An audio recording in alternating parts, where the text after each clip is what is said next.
సుమన్ టీవీలో మీ personal and business promotions కోసం కింది నెంబర్కి కాంటాక్ట్ చేయండి.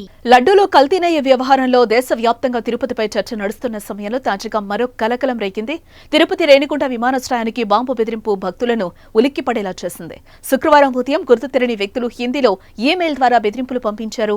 అయితే అధికారులు బెదిరింపు విషయాన్ని బయటకు రానివ్వకుండా జాగ్రత్త పడటంతో ఆలస్యంగా వెలుగులోకి వచ్చింది. తిరుపతి విమానాశ్రయానికి సంబంధించిన సిఐఎస్ఎఫ్ క్రైమ్ ఇంటెలిజెన్స్ విభాగం ఎస్ఐ నాగరాజు ఏర్పేడు పోలీసులకు ఫిర్యాదు చేయడంతో బాంబు బెదిరింపుల విషయం బయటకొచ్చింది.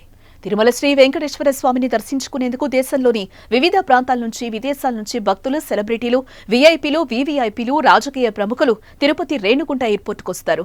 ఈ నేపథ్యంలో రేణిగుంట విమానాశ్రయానికి వచ్చే బెదిరింపుల విషయాన్ని సీరియస్ గానే తీసుకున్నారు. బెదిరింపులకు పాల్పడిన ఈమెయిల్ ద్వారా దర్యాప్తు ప్రారంభించారు. నిందితులను గుర్తించి పట్టుకునేందుకు ప్రత్యేక బృందాలను ఏర్పాటు చేశారు. మరోవైపు బాంబు బెదిరింపు నేపథ్యంలో విమానాశ్రయంలో భద్రతను మరింత పటిష్టం చేశారు. ఫేక్ కాలాన్ని వదిలేయకుండా అన్ని కోణాలు దర్యాప్తు చేపట్టారు. నిత్యం శ్రీవారిని కోట్లాది మంది భక్తులు దర్శనం చేసుకుంటూ ఉంటారు. అలాంటి తిరుపతి విమానాశ్రయానికి బాంబు బెదిరింపు చర్చనీయాంశంగా మారింది.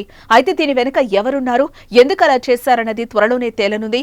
ఇటీవల కాలంలో దేశంలోని ప్రముఖ రైల్వే స్టేషన్స్, విమానాశ్రయాలు, కొన్ని స్కూళ్లకు బాంబు బెదిరింపులు రావడం పరిపాటిగా మారిన సంగతి తెలిసిందే.